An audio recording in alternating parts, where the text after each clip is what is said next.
Mika Frankl for CageMinds.com. We're joined right now by martial artist, fighter, producer, coordinator. John Lewis joins us right now. Sir, thank you for the time. How you doing? I'm doing great. Thanks for having me. I appreciate it. And thank you for being here. Let everybody know.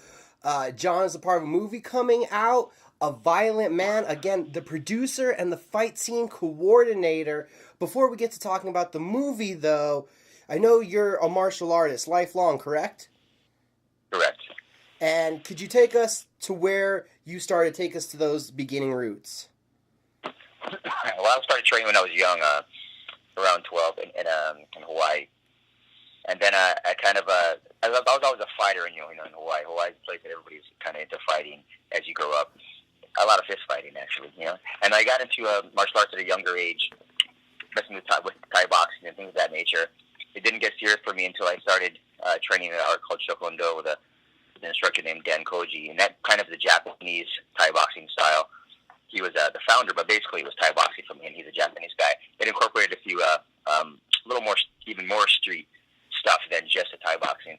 And that kind of got me into the structured fighting as opposed to the street fighting. And I started falling in love with that. And from then on, I went on and on and on, training with Jean LaBelle, to my black belt in Judo. Also, black belt in Japanese Jiu-Jitsu. I'm a 6th degree black belt in Brazilian Jiu-Jitsu under Andre Pederneiras and Nova Niao. I started off with a 16 Gracie to my blue belt, and I went to Nova Niao from then on. Trained with Machado's a little bit too early, but the rest of my time was with Andre Pederneiras, still a Nova Niao, fighter, and loved the team, and just kind of kept going from there. And I dabbled in a lot of different martial arts along the way as well.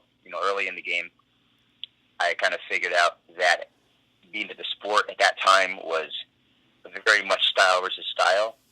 That jettisoned me into trying to dabble in a lot of different martial arts for a little while, if only just to understand, if I fought one of them, what they would be trying to do. And that kind of also educated me into seeing the value of all different martial arts, which basically is mixed martial arts, as opposed to one superior style. And you competed. How many different kinds of competitions did you get involved with? Did you compete in different rule sets? Well, in the very beginning, I was fighting underground style fights at first, and then I got my first professional opportunity fighting in a show in Hawaii. I think it was 94, 95, a mixed martial arts show, in which I fought, I think it was Thomas Puckett, a Pancrase champion, and I beat him in a minute and 42 seconds via armbar, and that was the beginning of that. And then John Peretti, who was someone who I had known that I was training a lot with in my backyard, and then we were kind of changing ideas back and forth.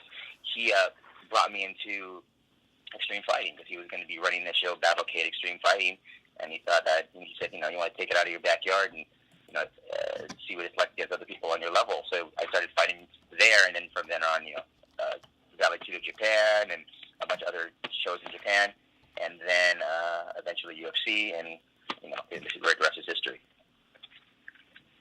After you were done competing, what was your next focus? What was your next challenge? Towards the end of my fighting career, not end like I was ready to quit, but I started. We weren't making that much money in those days on the highest level of the game, which I was at. I believe like Frank Shamrock and I were probably two of the highest paid fighters during the Valley Tudo Japan days that they were out there, and for one fight, and those fights were like $20,000. That was it, and it seemed like a lot of money at the time when you're younger, but still, I was smart enough to realize, those having maybe three, four, if you're really lucky, of those per year is not a way to really hit a home run. I mean, you can eat that way, but that's not the big picture. So I wanted to get into actually producing my own shows, which is when I came up with the WFA, the World Fighting Alliance, with some friends, and eventually got John Huntington into it to help put together this concept where the fight club meets the nightclub, which is where I would take really great fighters that I had great relationships with and really take care of the fighters and give them a really great show. At the same time, give it the entertainment value that a nightclub would have, or a rave, or even WWE to a certain point, where you'd have we'd have DJs overseeing the event. Before anybody was doing DJs and all that, including the OC, it was all the WFA, where we'd have between rounds, a great DJ would be playing, and we'd have go-go dancers and things that keep it really exciting. We had on the projectors, we'd have all these great visuals going on, and the lights would be, lasers would be going around. The whole concept was to make it a fun event within itself, and then also have amazing fights to keep it more entertainment value. And that's how I transitioned from fighting into that. There's a lot more of a story, but I'll let you ask the questions. And as you're doing promoting, you're already there in entertainment. Is this how the door opens and starts getting you into cinema? Well, actually, from there, I hope you don't mind me eating my little lozenge. I'm a little under the weather, so I'm coughing a lot. No problem. So from there, the UFC, as you might know, bought the WFA. They purchased it from us so we're at the end of that situation. We had that run going. We didn't have the money to really play the game on enough to take that show where it could really go. Anyways, we were having fun doing it. So when the UFC came in and made an offer, they bought it from us, and we went from there. I was asking myself, okay, now what's next? Well, John Huntington was really the number one club promoter, and I mean rave promoter, just big events. I mean, 10,000 people in the Mandalay Bay Event Center kind of events for nightlife. Wow. And he said, hey, I'm going to be doing the show over at the Palms, and once a week on Tuesday nights, maybe you want to come over and just promote with me there and bring a guest list, and I'll pay you a little bit of money and get a table and bottle and have some fun. So I said, sure, sounds fun. Didn't know what I was getting myself into, and I would call people and invite people on my guest list, and I'd have hundreds and hundreds of people coming weekly for my invitation. And I didn't really realize that I had built such a good name in front of people. When I invited someone to come to one of my events, they'd really want to come. So I had lines on the door that I was able to pull off, and it just showed that, and I started really, really enjoying that. Eventually, John and Palms had a falling out at the time, and they pulled that night from him as a promoter. Remember, I was under him, and immediately the night just went down and dwindled to nothing. It was done. So a few weeks later, they called me and said, hey, John, you were bringing a lot of the people here during that promotion. Would you consider doing this as your night? So I called John and asked John if he minded me doing that, because it's his gig, and that's the right thing to do. And he said, no, go for it. I'm doing this, that, and the other. I'm fine. So I went back and opened the night again, and it blew up like it was before. It was off the hook. So then it was my night. And that was the beginning for me, because then I started having other venues. Since I was the premier promoter in Vegas, other venues would start having me do a Sunday at Light, and another night here, another night there. And I had all the best nights in Vegas were all my nights. And from then on, it went on and continued. I mean, this story could take our whole interview. I'll make it short now.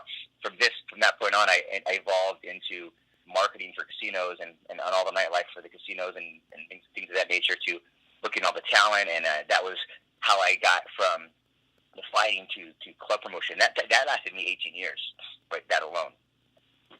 And what was the next step after club promoting? From there, that's when I started getting into when the next phase of the producing and acting came involved. And how that happened is by booking so much celebrity talent for the venues for so many years.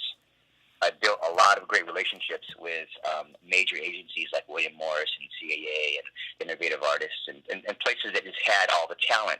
And I made very good friends over time. One specific person, Melissa Hershenson, she, I worked with her a lot with some specific clients, and we became really, really good friends. And she said, hey, you ever thought about acting yourself? And I said, well, yeah, I thought about it, but I live here in Las Vegas. What can I do from here? So she said, let me send you, a couple of what we call self-tapes, which basically is when they send you an audition, you put it on tape yourself and you send it back as opposed to going into the casting office. She sent me that to Vegas, and the first one I didn't know what I was doing. I shot it all wrong, and I made a little performance. She said, but it was really good, but here's how you do it. And she sent me another one. And the second one she sent me, I did it midnight. I booked the feature. And she said, wow, it's really impressive, John. People come out to LA and work really hard. A lot of auditions to book a feature. For you to be able to do that easily, without formal training, is very impressive. You should consider doing this. That is funny thing about it. I booked that movie, and then I couldn't do the movie because I was training Gilbert Ivel for an upcoming fight that conflicted, so I had to pull out the movie. It was really funny. But anyhow, this side story. So long story short is from there, I was coming back and forth, flying to California, paying a lot of money for hotel rooms and flights over and over and over again, and it was just getting so expensive. I had to make a big decision if I really wanted to try pursuing acting and producing, but mainly acting at the time. I probably should come out to California, which is a big decision because I was making a lot of money in the Vegas nightlife world. But I made the decision, and I stopped doing that, and I came to California and just started hoofing it like every other actor does, and going to auditions and this, that, and the other. From there, the producing happened because it turned out that since I knew so many agents, actors, and managers and stuff from hanging out with them and booking them for events in Vegas, that I made such strong relationships that I was very valuable to other productions that were trying to get finished. In other words, a movie would have, they have a great movie, but they need a certain star, and they wouldn't be able to have the access, a direct access to getting that cast member. Well, I happen to have them in my phone number, their cell number, they're my friends, yeah. So I was able to start producing at first by putting together my relationships and getting productions done and greenlit and finished by helping packaging. And I started off in that, and then over time, I really learned the business and how to produce a film from A to Z, nuts and bolts, and really make a movie. So now, I'm even in Violent Man, I'm one of the lead characters in Violent Man as an actor. I act. I probably will shoot 8 films this year as an actor, not to mention another 8 to 10 as a producer. So, not another, but including those. And I'm very, very very active in both the acting field and the producing field. Can you talk a little bit about the different sense of enjoyment and accomplishment from each of those roles, from the acting role and from producing when you see the projects? Yeah, for me, I've always been a creator that likes to make things, and most of my excitement comes from the building of something, whether it's a show, whether it's a business, whatever it is. And I've done a lot of different kinds of businesses over time that were successful, and I'll sell them or I'll do something with them. So producing for me fed that need where I enjoyed taking a project that I really was passionate about, putting all the pieces together and making it come together and then into fruition. I mean, I've even written a few films that are out right now. So we're building from scratch, from a script to packaging it with the talent to the above the line and under and below the line team, which is basically the actors and directors above, and below that would be all the filmmakers that are making it real, the lighting and everything that goes along with that, and then and put it together and then seeing it on a screen at the end and say, you made this. Probably similar to when I also did music, when you write a song piece by piece, and at the end you record it and you listen, and you can listen to it in your car. It's a great feeling. So producing for me builds that. It really makes me feel that I'm creating and always have something to wake up to every day that I control, and I can just start working on it again and get to an end point with that. On the acting side, it feeds like the same thing that would make you want to be the guy inside of the cage as opposed to the guy coaching the guy inside the cage. It feeds that, I guess, that ego, you'd call it, where you are the guy.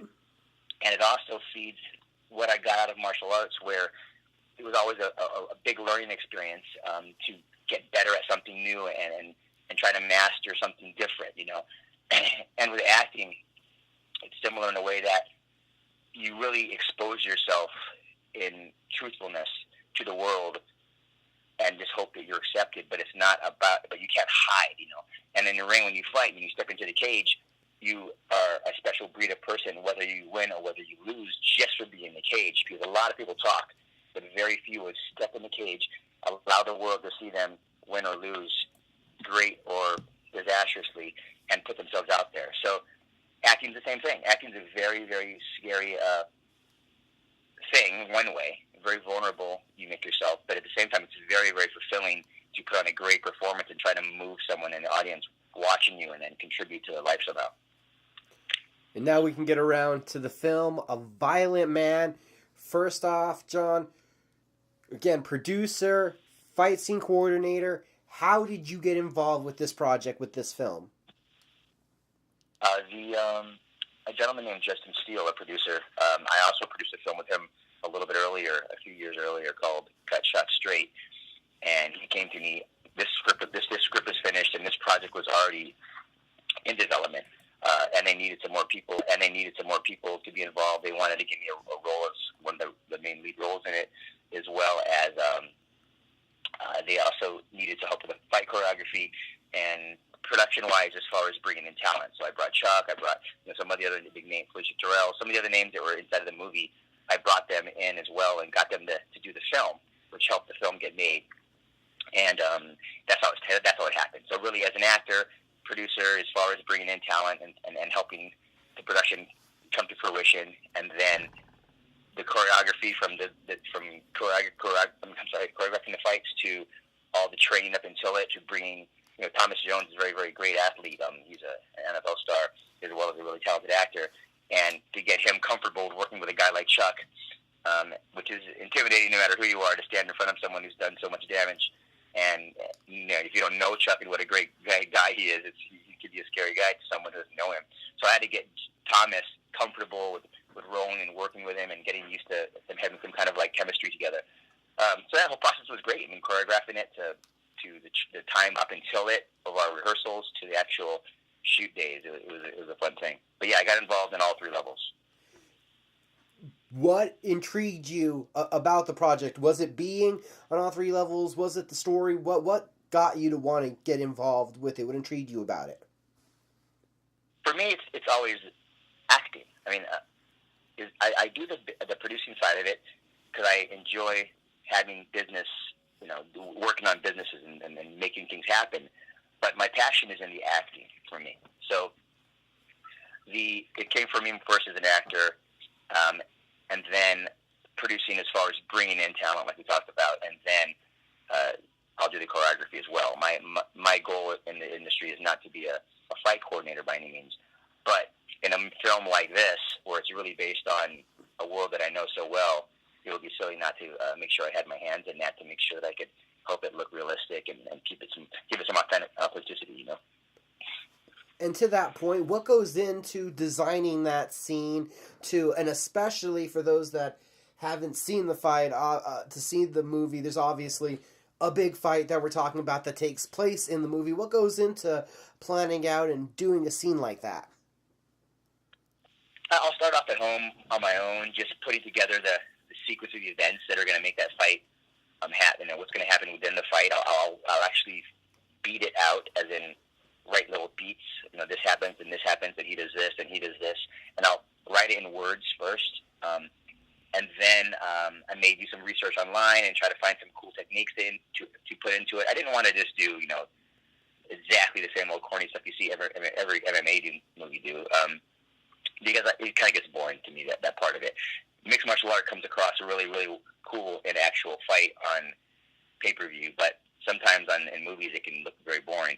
So I try to keep it raw and keep it more survival, but still incorporate some of the techniques that we see every day in the sport. But it was more about the way we're going to shoot it than the magic of some technique you haven't seen before, and try to keep it that energy that you feel during the fight, and being close, shooting it really close, so that you really feel like you're in the middle of the fight as opposed to watching it from up in the bleachers, that feel. And then we went in from there. We'd go into a school and we'd start working on the actual beats that I wrote on paper. So I'd show everybody, here's what it's going to look like. And I'd walk them through it. And we'd start learning our parts like you would learn your lines, but now you're learning action. And then we rehearse it over and over and over and over and over for weeks. And then eventually it's flowing real nice. We'd have the DP, who's the cinematographer, who's the guy who sets up the framing and how it's going to be shot. He'd come in and he was able to bring his camera in and get an idea of what we were going to be doing, so we can kind of get his game plan together based on what our performance is. And then the next thing you know, you're on the shoot day.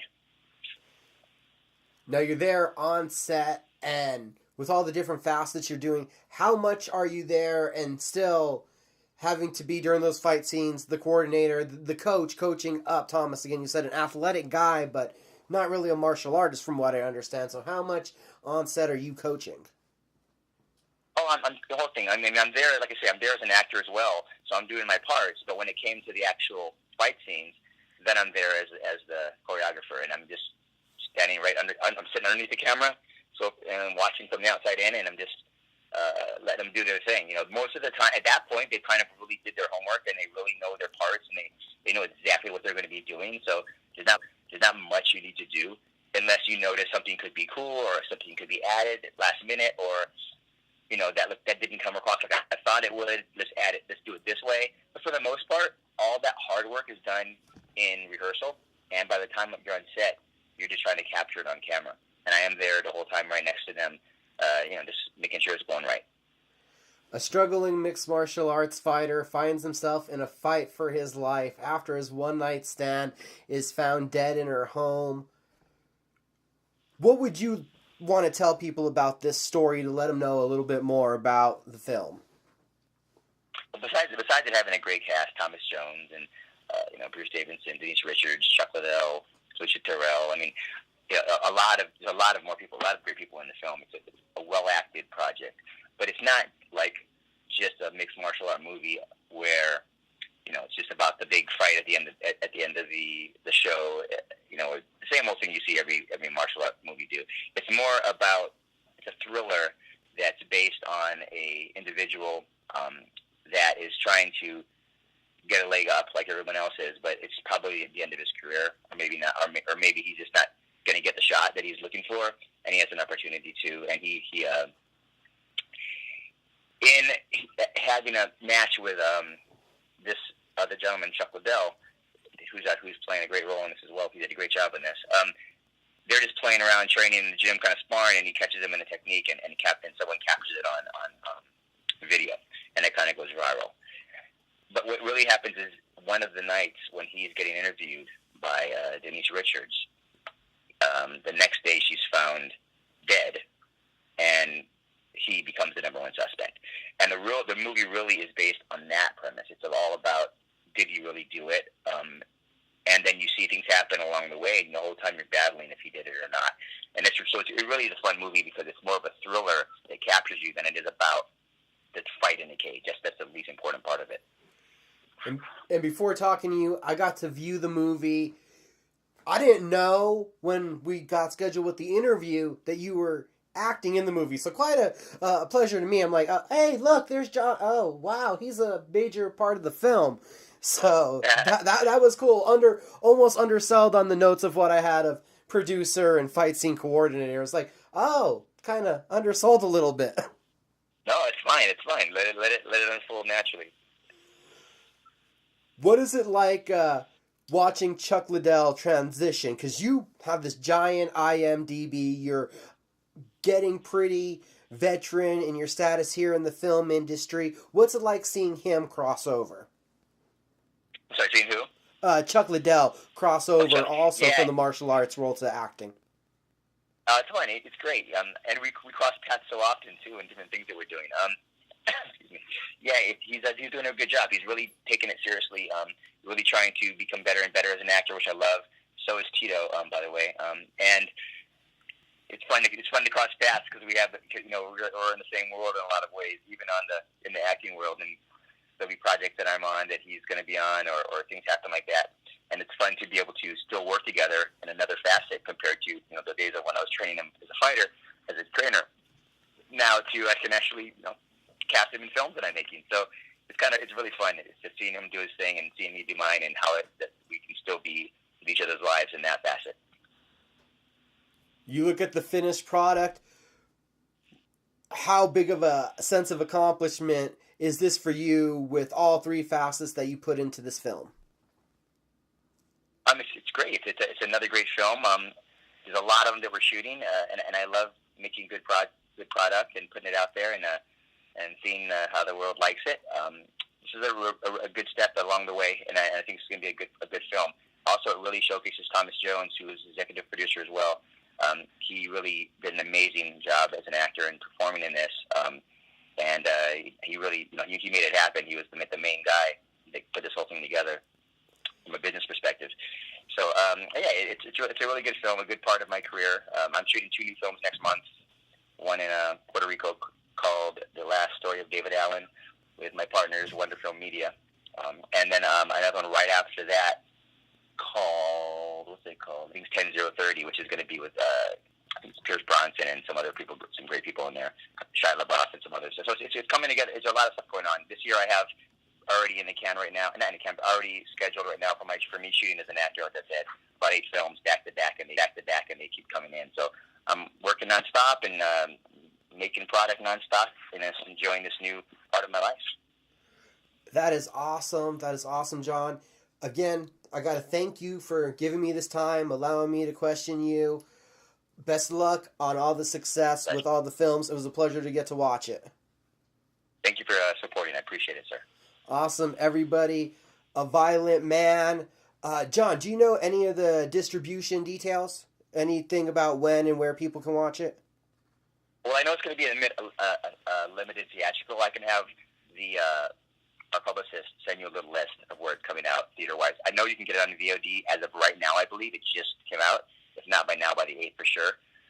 So you'll be able to find it on video on demand and in select theaters.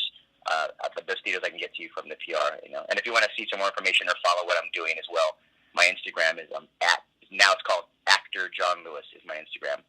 Actor John Lewis, and you can kind of see what I'm doing and what I've been doing lately. A lot of video and pictures from the productions that I've been on recently, and fun things I'm doing in my life as well. So it's a good way to kind of see what's next with me as well, since I'm more there than I am on MMA Grid these days. But I love it all. I still teach martial arts, still teach jiu-jitsu for free actually, and that's my roots. Once a martial artist, always a martial artist, and it's great to see somebody still incorporating that lifestyle and still moving forward and finding, a great financial path post competing. Yeah, right. And hanging in there, man. You always got to know when to move on, and it's don't wait. That's my advice to all the young fighters. Just do your thing, make your money in the sport, and then when you start feeling it, start thinking about what's next. Don't wait till it's too late.